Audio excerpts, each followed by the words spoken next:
You guys can ask questions when he's done speaking. Thank you for coming.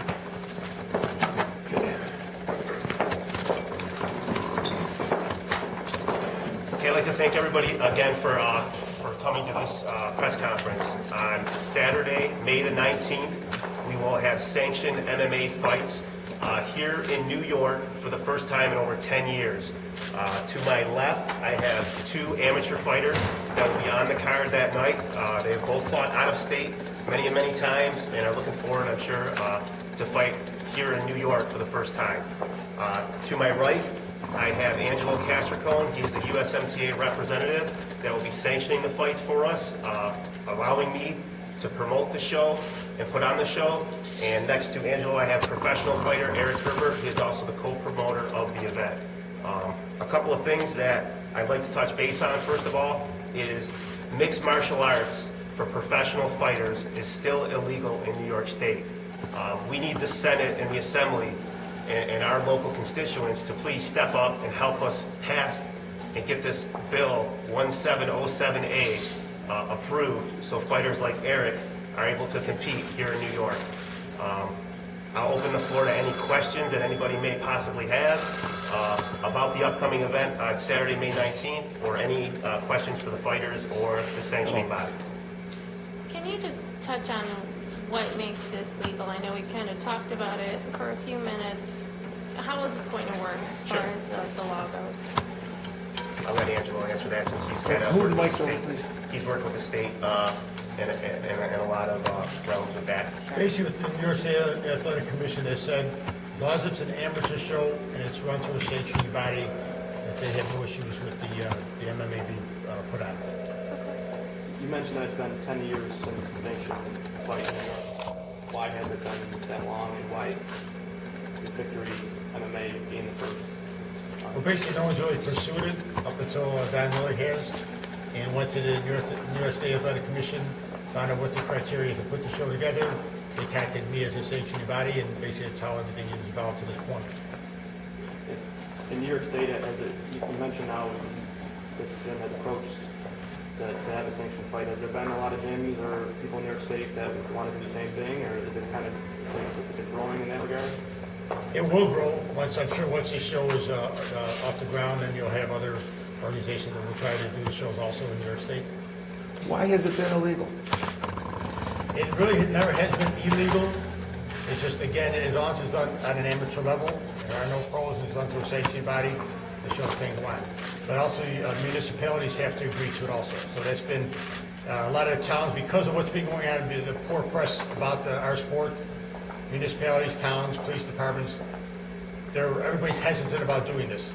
So with the mayor and the chief of police of the town on the same page as we are, we're going to show that this can be done. This can be done right. It can be done through the sanction body, through the rules and regulations that we do have. Once everybody sees that the show is going to happen, it's going to be a good show. We're going to see it, prosper from this point. Where are you trying to do it? Here, Exactly, right here. in the skating rink? Yes. Okay.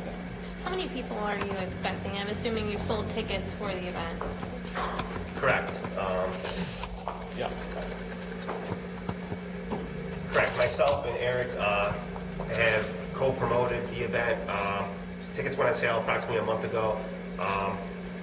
We're looking to pack the house. I mean, relatively, there's going to be over 700, 800 people, maybe up to 1,000. The capacity is 1,200.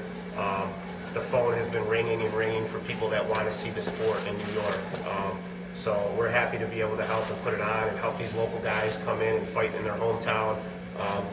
Jabril gets sick of those rides going to Ohio, constantly and stuff like that to be able to compete, but New York is not allowing him to do that up until Saturday. This will be the first time he's able to do that. Don, can you comment on maybe what fight fans should expect? Because maybe some wouldn't think it'd be as exciting as a professional fight or something like that. Can you chime in on that? Sure. I'll touch a little bit on the amateur rules. I know that amateurs on the fights that are going to be shown here on Saturday night, there's no ground and pound in essence. You can't punch a guy in the head on the ground. The rules for the pros that allow elbows are not allowed, and the rules of head kicks or knees to the head are not allowed in the amateur realm. So it's a safer, constructive way to let the amateurs kind of prosper and work their way into the pros. On the far extreme of that, I just booked Eric a fight. He is a professional fighter. He was going to Philadelphia for his bout because, again, he's unable to fight in New York. Eric, can you maybe talk about your professional career and not being able to fight in your hometown? And obviously, being a professional, you want to have your fight. So you have to travel across the country. It's pricey, and can you just talk about that inconvenience? Sure. Yeah, as far as the whole not being able to fight in your town, people don't really realize how big of a deal it is. You know, as a pro fighter, when you're starting out, you don't really make that much money. A lot of your money comes from sponsors. You know, if a company or a business wants to sponsor you, they want to see their logo. If a local company sponsors me and I fight 12 hours away, you know, they don't want to sponsor me. They want to come to the fight. They want to see it. And so it's really hard to get sponsored when you fight out of town. And then you gotta, you know, fight out of town, you know, which is never easy. You know, you gotta drive. We can't afford plane tickets to fly, you know, all over, so we're driving 6 and 7 hours, and it's tough, man. I understand that not every fight I ever fight is gonna be in my hometown, but to not even be allowed to do it, you know, it's just, it makes it tough for us. Do you think amateur events like this might make it possible to have some pro events in the future?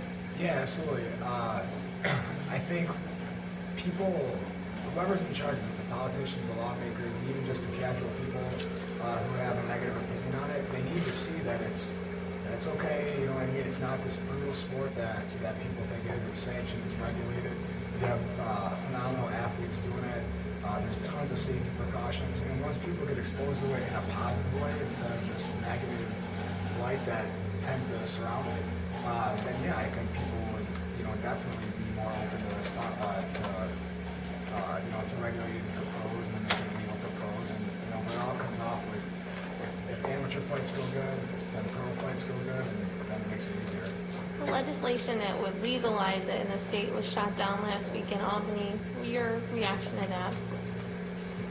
I told one of my teammates in 2010, I said, it's going to get legalized this year, I know it. Don't worry about it, we'll be able to fight in New York this year. That was in 2010. I said it in 2011, and I said it this year again in 2012. So I'm 0 for 3.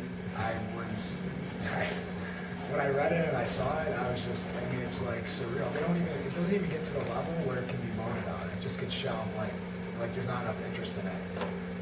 How can there not be enough interest in something that would make the state millions of dollars? You know, it's just, to not even get the shot, I mean, honestly, it's pretty crazy. It's unfair, you know. Do you think there's still a chance This year, no. It won't happen this year. in the future? In the future, yeah. I mean, if you ask me next year, I'll say, yeah, I think 2013 is our year, man, and, you know, I'll probably get shown up again. I mean, I think it'll happen, but I do think that people need to see stuff like the TNT series and other series that will pop up and see that they can go off without a hitch and be safe, and I think that'll help a lot. Are you from here in North Tonawanda? Yeah, I'm from Tonawanda. I grew up in Tonawanda, live in North Tonawanda, and I coach high school wrestling at North Tonawanda High School. How much is the status of the bill? Is that like a punch in the gut for someone like you, the pro, and your kind of hinges on that a little bit? As far as it, Is it harder on you, someone who's a pro that's in the state, as opposed to some of these amateurs? yeah, I mean, it's been just as hard for an amateur also. I mean, the amateurs, they don't necessarily do as much of the sponsorship stuff. When you fight as an amateur, you don't fight for money, so it's not, you know, there's not as much of a livelihood with it. But up until recently, New York really didn't come out and say that amateur was legal either. They just kind of, you know, now have come out and said amateur is legal. And so events like this, I think that's going to really, you know, impact the amateur community, obviously. So. There's 3,500 licenses for USA Boxing for the nation. In New York State, there's almost half of that are licensed professional mixed martial artists. But yet those half can't even perform in their own state or are able to compete. How many people do you have at the gym fighting? Amateurs or just people who are interested in the sport? Currently, I manage about 12 amateur fighters and 4 pros. How much has that grown since you guys began running Broad Street? I mean, every year, a couple guys come in, you know, more and more. We have 2, maybe 3 guys that will have their first fight, locally here, so they haven't experienced that. But because of the series, TNT Fight Series, and being able to do shows in New York, I feel it's growing, and people want to, if they want to fight in their hometown, and they'll come and they'll participate because it's closer. And that's just competitive athletes. That doesn't include someone who just trains at MMA. We have over 60 members, and they still train it. They just aren't getting there necessarily competing. So that 12 is just a small part of what the gym actually houses. There's over 100 members, like with everything that's added. So in a mixed martial arts gym, you know what I mean, for a community or a state to say that it's not welcome or not wanted, our business has doubled and grown and tripled in size, and we've moved in a year and a half to outfit what the sport has grown to. Are these two fighters from the area? Yes.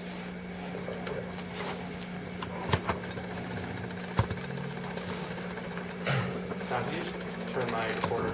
Sure.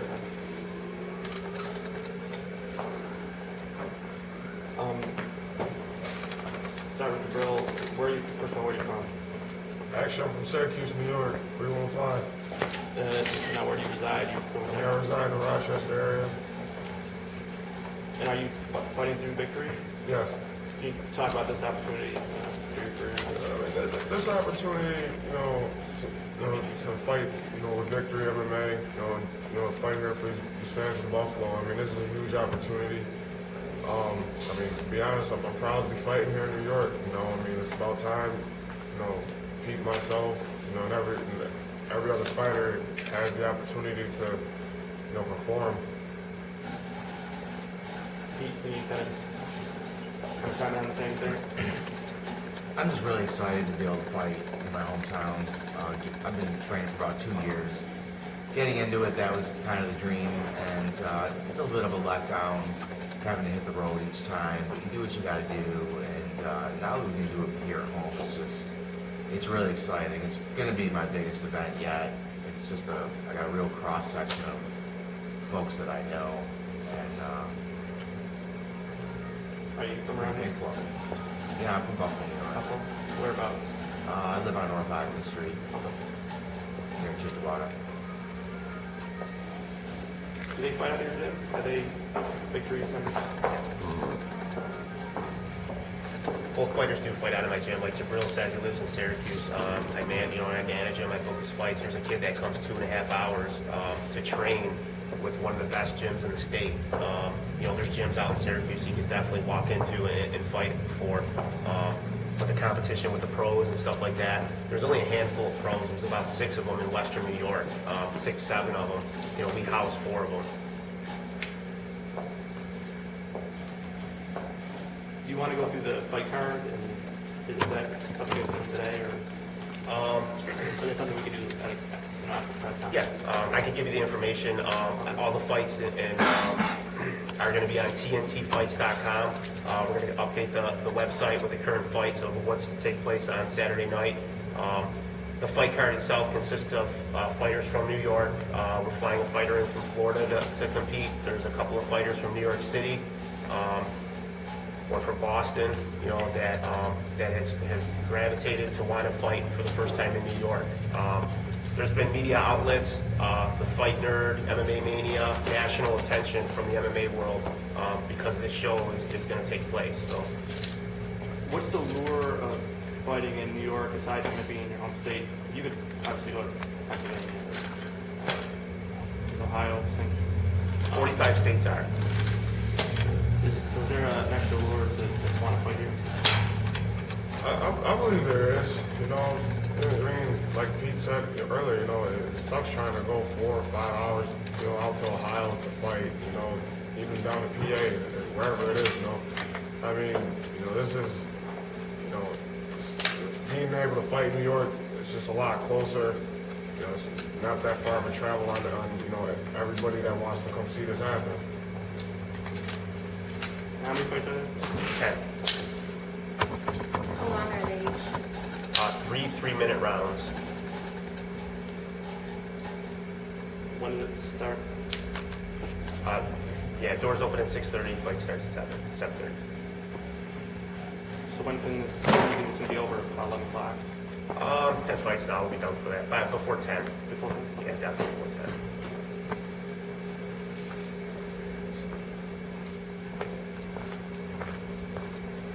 We probably asked this already, but how excited are you as an owner of a gym to be able to host this fight and obviously make some progress in New York State? I guess, would you consider this progress? Absolutely. You know what I mean? Like, many of phone calls to the State Athletic Commission, but amongst myself and the people here, to put this show on, you know, to move forward. I contacted, you know, officials, like I said, from the State Athletic Commission.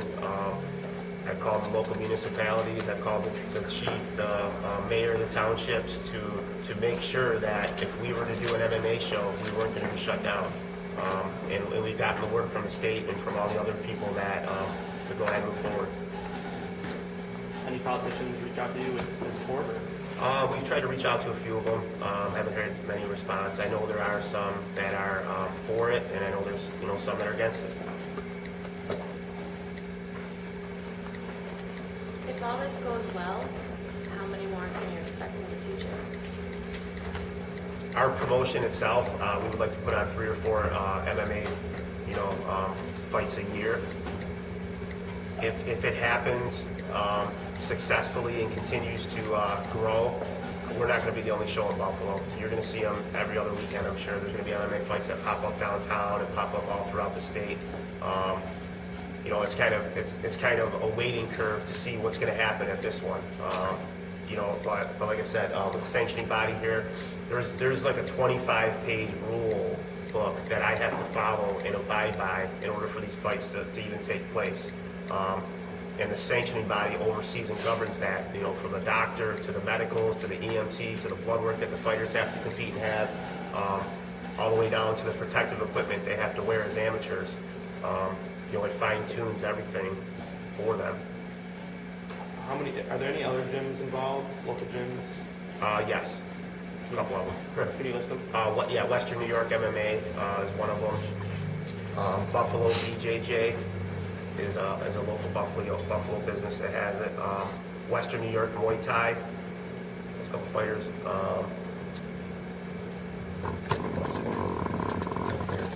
Castor Cone, mixed martial arts.